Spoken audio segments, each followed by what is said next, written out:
notícias da política, polícia, esportes, cultura, entrevistas e tudo que interessa a você. Ouvinte 98,5.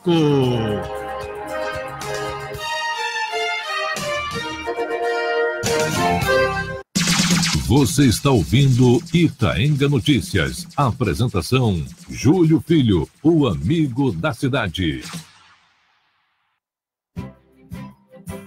Boa tarde, Lagoa de Itaenga, boa tarde, Pernambuco, Brasil. Hoje é segunda-feira, 15 de outubro de 2018, dia do professor, dia do comerciário. A todos e a todas vai o nosso abraço, parabéns pelo seu dia. Sabemos que hoje, principalmente o professor, a professora não tem aquele reconhecimento. Hoje você vê, com respeito até ao nosso político daqui por aqui, mas eu vou dizer na cara dele mesmo, é o Hélio Cabral. A gente vê, Hélio Cabral, que na verdade os nossos professores, né, é uma classe tão desvalorizada no nosso Brasil. Você vê, passa governo, entra governo e a mesma coisa. É os professores que deveriam ganhar até mais do que vocês, políticos, né? E, infelizmente, quem é o agraciado é o próprio político, o próprio patrão, o próprio empregado de nós, né? O próprio empregado de nós é que são os maiores privilegiados em muitas categorias, né? Porque a gente está vendo aí que o professor que está em cargo nesse momento está folgando no dia de hoje, mas ele sabe que até hoje há uma grande desvalorização, há as lutas deles. Eu acho que ainda, professores, a luta de vocês ainda não está tão forte como deveria ter. Também tem a minha crítica aí, né? Deve se reivindicar de verdade, bater de frente mesmo a qualquer governo que seja, que é para ter aí de verdade o seu direito garantido. Mas a gente vê que o professor sofre. O senhor também parece que, inclusive, é professor. Boa tarde, Hélio Cabral, que inclusive ele tentou aí uma cadeira no Senado, veio aqui divulgar também o seu peixinho, tentar convencer as pessoas que estavam indecisas a realmente dar um voto de confiança nele. Tentou aí, com a sua legenda PSTU, colocar seu nome, né, para conseguir essa cadeira no Senado. Não venceu, mas está aí na luta e vem aqui agradecer. Boa tarde, professor. Muito boa tarde. É professor, né? Então, muito boa tarde, Júlio, os companheiros aqui da rádio, boa tarde os ouvintes aqui do Lagoa de Itaenga. Então, em primeiro lugar, a nossa visita aqui, a nossa revisita a essa rádio, é para mais uma vez agradecer ao povo de Itaenga, a essa rádio também pelo espaço que deram a nós, do PSU, podermos expressar aqui nossas propostas e conversar com os companheiros e as companheiras trabalhadoras aqui do município. Queria inicialmente também parabenizar a esse dia dos professores, é meu dia também, eu sou professor da universidade, lá nós damos aula no dia do professor. Hoje a gente teve um café da manhã puxado pelo meu sindicato, eu estive lá hoje, onde a gente pôde conversar sobre as eleições, sobre a nossa vida, sobre o futuro da universidade.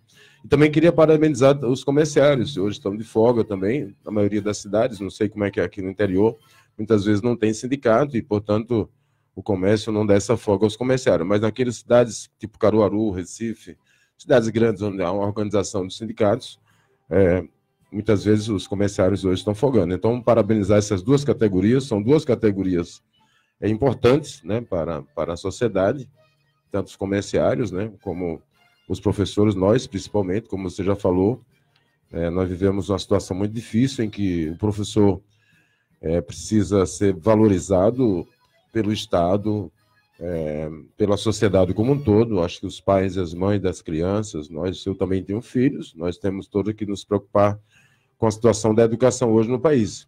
E não só denunciar, mas reivindicar também que os governos que foram eleitos, eles derem prioridade à educação. Aqui no Estado, nós temos que reivindicar a valorização dos professores do Estado em termos de salário. O Paulo Câmara foi reeleito, na outra eleição, no primeiro mandato, ele prometeu dobrar o salário dos professores, não fez isso, não cumpriu. Então, a esperança é que ele agora possa fazer alguma coisa em termos de valorização salarial, bem como a questão da valorização da profissão como um todo. Hoje, nós temos, ao contrário do que deveria ser, além da desvalorização do profissional em si, nós temos uma crise muito grande dentro da própria escola. em que os alunos muitas vezes têm agredido a nós, professores. Nós, como passando aqui da última vez, a gente tinha colocado nossa solidariedade a um companheiro do Rio de Janeiro que foi agredido por um aluno. Então, eu acho que é importante no dia de hoje, as pessoas, os pais de família, os estudantes, né, possam refletir sobre a importância que tem o seu professor para o seu futuro, para a vida do país como um todo. Então, acho que tem que ter uma reflexão, não só por parte dos governantes, que possam vir a valorizar os professores, mas por parte também da sociedade como um todo. E como você disse, é necessário que os sindicatos, os professores também, de certo modo, tenham vergonha na cara, digamos assim, representem os professores, não fiquem fazendo acordo com os governos, como tem acontecido nos últimos anos. É por isso também que a categoria tem perdido voz, exatamente porque os sindicatos, tanto de comerciário quanto de professores, muitas vezes estão defendendo aí a conciliação de classe, o que não é possível. Você não pode conciliar um explorado do explorador. Então, por isso, muitas vezes, que essa crise ela tende a ser muito mais, digamos, grave do que está hoje, infelizmente.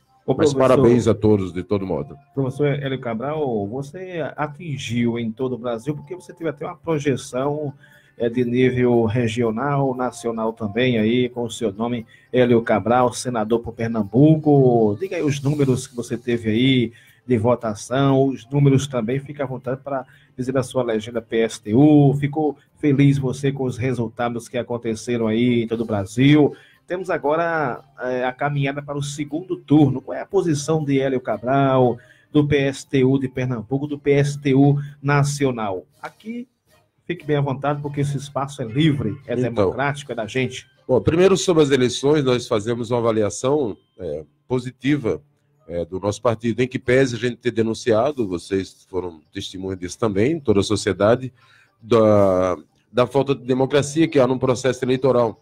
Talvez até por isso, cada vez mais as pessoas tenham se abstido, né, tenham evitado até participar do processo, né.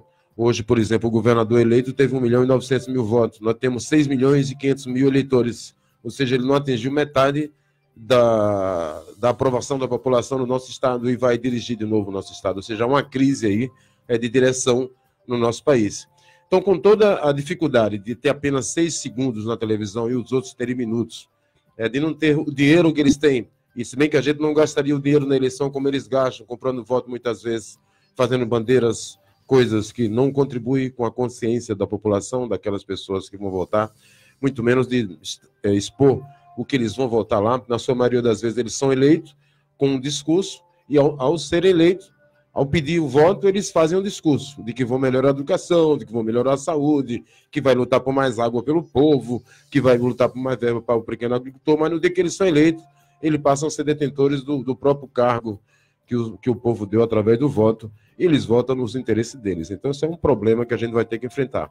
Então, de uma maneira geral, nós avaliamos que pese não temos conseguido eleger nenhum deputado, nenhum senador, infelizmente, mas a nossa participação no processo eleitoral, a nossa participação aqui nessa rádio, em várias outras rádios daqui até Petrolina, nos permitiu fazer um debate sobre todos os problemas, digamos assim, que perfazem a nossa sociedade, o problema do machismo, do feminicídio, que a gente veio denunciando que não é possível, nos dias de hoje, matar uma mulher porque ela não quer mais manter o casamento ou o namoro. Então, nós fizemos esse debate. Nós fizemos um debate sobre a questão do racismo, denunciando que a maioria das pessoas hoje que estão encarceradas são pretas e pobres. Muitos deles não têm sequer uma sentença de um juiz. Foram pegos aí por uma caixa de fósforo, uma carteira de cigarro que roubaram e estão presos, tá, de forma, digamos assim, indevida. E a gente devia, portanto, combater esse tipo de coisa e dizer que não há empoderamento dos negros, que há é muito negro encarcerado. Então fizemos o debate de que há quase 30 milhões de pessoas desempregadas e ainda há esse contingente de pessoas desempregadas, e nós viemos aqui fazer um debate da necessidade dos governantes, do empresariado, rever rapidamente essa questão dos investimentos para poder a gente retomar a questão dos empregos para os trabalhadores, as trabalhadoras do nosso país. Fizemos a denúncia, mais uma vez, da questão da educação, que hoje é o dia do professor, nós não temos muito o que comemorar.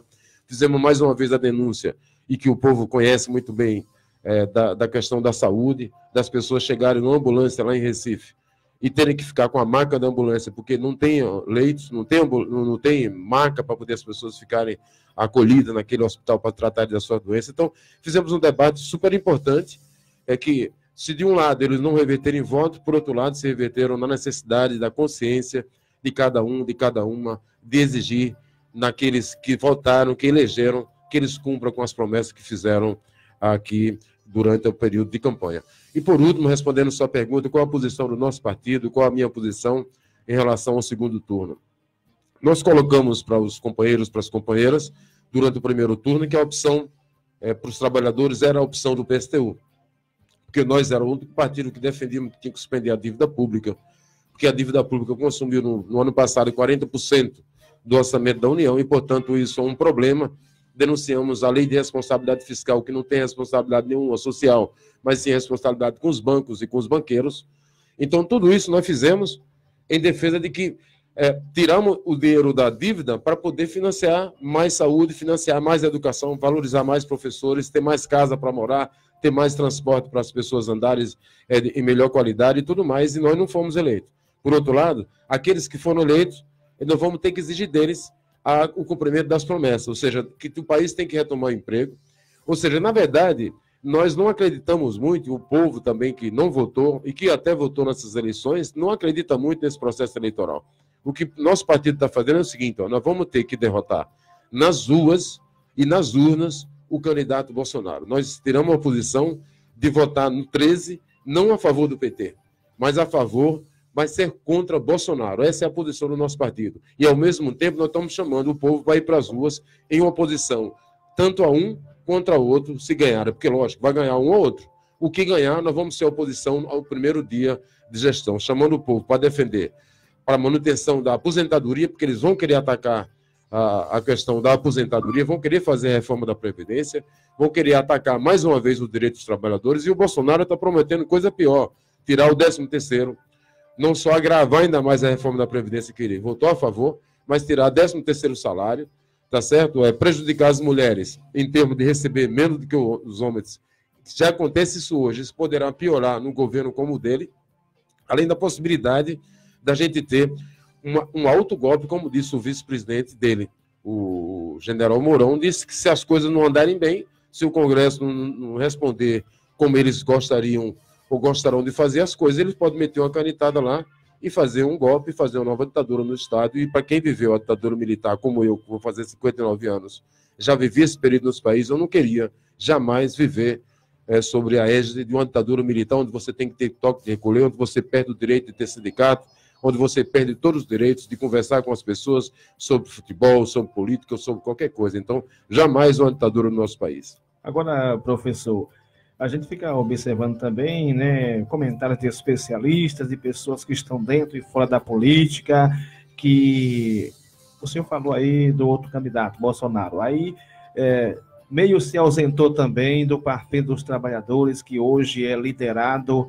em 100% pelo próprio ex-presidente Luiz Inácio Lula da Silva, que colocou agora o próprio Haddad para o representar, né, porque ele foi indeferido a sua campanha. E muitos questionam, mas como debitar o nosso voto onde o Brasil está aí dominado pelo crime organizado, onde se eleger aí o próprio PT, hoje está sendo o PT comandado por alguém que está também ali participando diretamente de uma cadeia. E aí, dentro desse cenário que estamos vivenciando, a gente viu aí que o descrédito da população é tão grande que mais de 29 milhões de pessoas deixaram de votar, 2 milhões e pouco votaram em branco e 7 milhões votaram em nulo. Como mudar esse cenário, na verdade? São coisas que realmente tem que se meditar muito, né? Por isso que o nosso partido está chamando o povo a uma rebelião. Uma rebelião, inclusive, aquilo que esclareceram, né? As pessoas falam, eu escuto muito falar de rebelião em presídio. Mas rebelião é atitude conjunta de um grupo de pessoas reivindicando seus direitos. Isso é uma rebelião. Então, por isso nós achamos e nós conclamamos as pessoas, os trabalhadores, a derrotarem a possibilidade de um fascismo tanto nas ruas como nas urnas. Ou seja, além de votar contra o Bolsonaro agora no segundo turno, nós estamos conclamando a classe trabalhadora a se mobilizar em defesa dos seus direitos, ou seja, a continuarem nas ruas, como foi feito na greve de 28 de abril do ano passado, uma grande greve geral, em que nós conseguimos parar o país e, com isso, barramos a reforma da Previdência.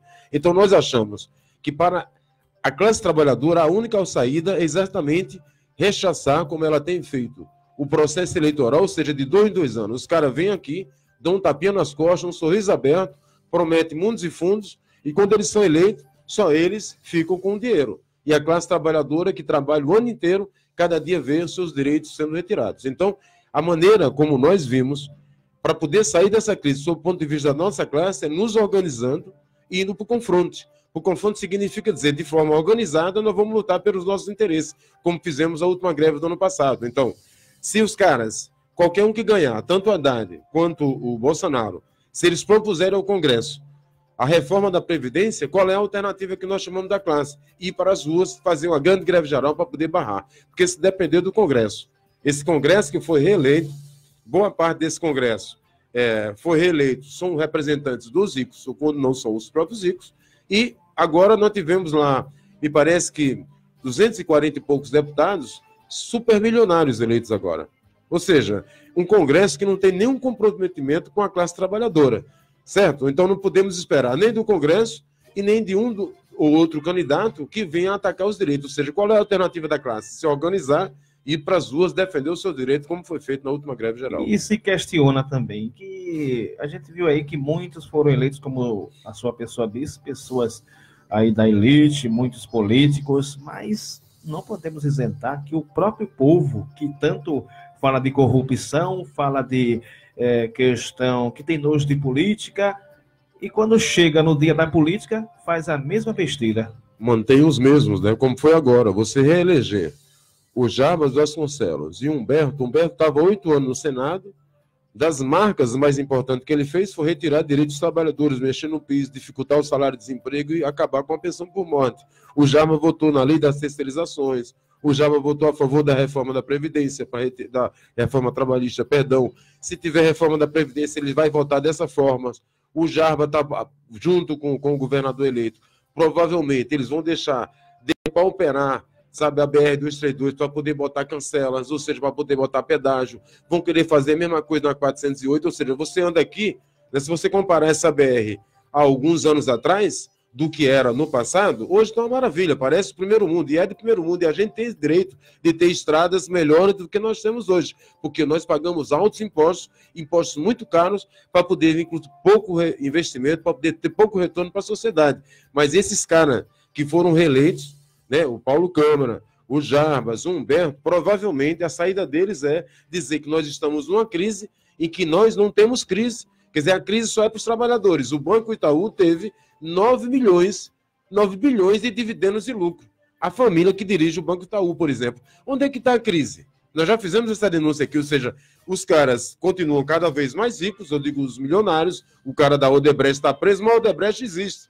Tá certo? Então, ganhando dinheiro, o cara da JBS está preso, mas a empresa dele existe. Enriqueceu 10 vezes mais durante o governo de Lula. Então, são esses caras que saem ganhando. Infelizmente, agora, cada dia que passa, é necessário que o eleitor tome consciência de que não é só proibido vender o voto. É um crime vender o voto sob o ponto de vista de que você vende o seu voto hoje, sabe? E amanhã ele tira uma alma. Então, é necessário que a gente cresça com o nível de consciência. Também não podemos estar sacrificando o povo, o trabalhador, sabe, e dizer que o povo é ignorante e culpá-lo por tudo isso, porque também eles não têm oportunidade de ter escolha. Como a gente já disse, o processo não é democrático, sob o ponto de vista do horário da televisão, você também defende, do dinheiro. Você defende também, desculpe aí, sim, defende também que hoje está se levantando aí, né, que não há mais aquela confiabilidade na própria urna eletrônica. Você também defende o voto impresso de volta?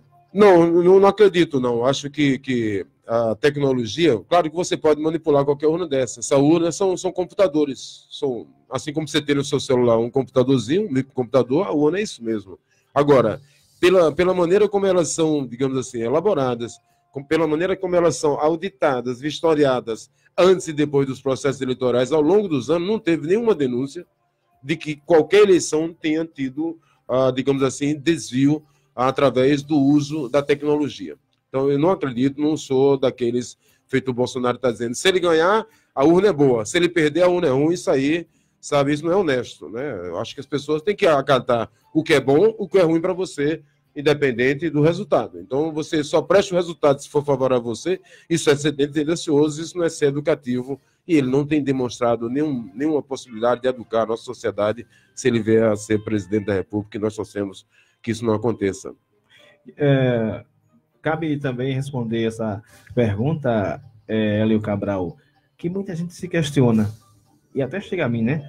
Mas outro dia eu estava ouvindo o próprio professor Hélio Cabral ali divulgando uma política, entre aspas, as pessoas colocaram assim, diferente das demais praticadas por muitos outros partidos, e porque até agora o próprio PSTU não conseguiu chegar, né, nos cargos eletivos que seria de maior importância. Então, veja, nós tivemos no Belém do Pará, recentemente, um vereador, né, que é presidente do Sindicato da Construção Civil. Nós tivemos também uma professora no Rio Grande do Norte também, eleita como vereadora. Isso foram os últimos parlamentares que nós tivemos. Eu acho que, já coloquei aqui antes, uma das consequências, né, de nós não termos chegado tanto no parlamento ou em algum executivo, a causa disso também é a falta da democracia. O acesso à mídia, né? Ou seja, a gente tem pouco espaço naquele programa do horário que não é gratuito, que eu já denunciei aqui. Você que está me ouvindo. Aquele lá, aparece agora, inclusive, nesse segundo turno. Horário eleitoral gratuito, tal, lei tal. Você pode ir lá buscar. Nós vamos pagar esse ano, nós é o Estado brasileiro, através do TSE, vamos pagar 1,1, vamos deixar de arrecadar 1,1 bilhões de reais, que é o custo do espaço das rádios e das televisões durante o período da campanha eleitoral do primeiro e do segundo turno. Segundo, e ali, quer dizer, é uma coisa injusta. Por exemplo, eu pago imposto e pago muito caro e tive 6 segundos. O Jarbas e o Humberto também pagam imposto como eu pago e tiveram minutos. Então, onde é que está a democracia? Então, o primeiro ponto. O segundo, como se não bastasse aquele horário que não é democrático, que não é gratuito, as televisões também reproduzem a mesma coisa. Ou seja, não chamam os nossos candidatos para o debate. Ou seja, se você não tem nenhum conhecimento da população de que você existe, imagine a possibilidade de você ganhar o voto da pessoa. Primeiro, ele tem que saber que você existe. Segundo, conhecer sua proposta. Terceiro, ele terá a possibilidade ou não de votar em você. Então, se você sequer existe para eleitor, como é que você vai ter o voto das pessoas? Então, democracia desigual. Muito desigual. Chega a ser desleal. E, por último, em relação, a gente fez esse debate aqui, eu gostaria de repetir. Existem 2 fundos que a gente precisa denunciar, e você está aqui me ouvindo, né, nos ouvindo aqui, a Júlio, os companheiros aí de casa, tal, na área rural, precisa denunciar uma coisa. Uma coisa é o fundo partidário. O fundo partidário, nós do PSTU somos veementemente contra. Eu já disse por quê. O que é o fundo partidário? O que é um partido político? É um grupo de pessoas que tem afinidade ideológica e, portanto, cria o partido, vai lá no cartório e resiste o partido, no cartório eleitoral e tal e tal. E daí a gente vai financiar esse grupo de pessoas sem concordar com elas. Quem financia é o próprio povo. É o povo que financia. E então, eu pensando que os nossos políticos, né, eles participavam de campanha, eles mesmos tiravam do próprio dinheiro. Mas não, minha gente, é o contrário. Nós aqui pagamos. Nós que pagamos para os partidos existirem. Então, nós do PSTU somos contra. Uma das metas minhas, se fosse eleito senador, era propor a extinção do fundo partidário. Ou seja, se você quer fundar seu partido, bote dinheiro como a gente bota. Eu pago todo mês ao meu partido para a gente existir. E se você paga a banda, você escolhe a música. Então, por isso que nós não recebemos dinheiro de empresário, por isso que, inclusive, nós não queremos dinheiro do Estado, tá certo? Para o nosso partido existir. O segundo é o fundo, é o financiamento de campanha. Aí é diferente. Nós defendemos que o financiamento de campanha tem que ser público, sim. Tem que ser financiado pelo Estado. Por quê? Para evitar que a Odebrecht, ao financiar um candidato, ele torne aquele candidato um corrupto, mais um corrupto na vida dos brasileiros, na vida do Estado brasileiro. Então, por isso que nós somos contra que o financiamento seja privado, para evitar que o poder econômico eleja mais pessoas do que a consciência das pessoas. Então, aí como é que seria esse fundo? Seria um fundo democrático. O que aconteceu com o fundo eleitoral desse ano? Nosso partido recebeu 980 mil reais. Sabe quanto recebeu o MDB hoje, que é chamado, que era o PMDB? 280 milhões de reais. Onde é que tem democracia nisso, Júlio? Você está entendendo? Ou seja, o fundo de financiamento de campanha deveria ser democrático. Ou seja, se você tem 7 presidentes, candidato a governador, devia dividir por 7. Se você tem 13 candidatos a presidente, devia dividir o dinheiro por 13 candidatos. Não acontece isso. você divide o dinheiro de acordo com a proporção do tamanho do partido, da quantidade de deputado que ele tem. Então, ou seja, quem está no poder nunca vai deixar o poder. Por isso que a gente é contra que o fundo de campanha seja feito da forma como ele é feito. Mas nós somos a favor que tenha uma campanha pública, que o financiamento da campanha seja público. Ao mesmo tempo em que nós defendemos que o fundo partidário seja extinto. Ou seja, se quer criar um partido, mantenha o seu partido, financie seu próprio partido. Pronto, falamos aí com o Hélio Cabral, né? Muito obrigado, porque realmente temos aqui um outro convidado, Hélio. Isso, mas tranquilo. Em outra ocasião, eu acho que já foi a primeira, esta é a segunda, em outras ocasiões vamos estar aqui mais uma vez conversando sobre a nossa política de cada dia, que é sempre bom a gente falar com pessoas que entendem de política de maneira que se ausente também, né? Que não seja fanático. O que a gente mais vê é pessoas assim do fanatismo, mas a gente vê que você não está nesse meio. Mas agradecemos aí a sua participação e deixa aí sua mensagem final. Então, nós gostaríamos de agradecer em nome do nosso partido, do PSTU, né?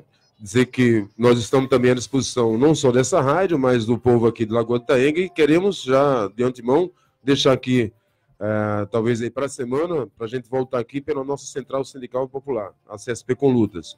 Nós vamos estar realizando agora no início de novembro um seminário do campo, onde nós vamos estar discutindo a entrada do capitalismo no campo, o agronegócio versus a agricultura familiar, versus trabalhadores empregados assalariados rurais. Então, nós estamos chamando aqui o povo da área rural de Itaenga a se organizar em torno da CSP com Lutas e nos colocamos à disposição para voltarmos aqui a fazer o debate, dessa vez representando a central e não o partido. Então, em nome do partido, mais uma vez agradecemos esse espaço e parabenizamos essa rádio por existir. Muito obrigado. Esse foi Hélio Cabral, candidato a senador, não chegou lá, mas veio aqui agradecer ao povo de Lagoa de Itaenga pela votação que ele teve em nosso município. Eu vou aqui um pequeno bloco de apoios culturais, quando eu voltar eu volto já com o nosso amigo Beto Sapa. Atenção, dia 12 foi o dia da criançada.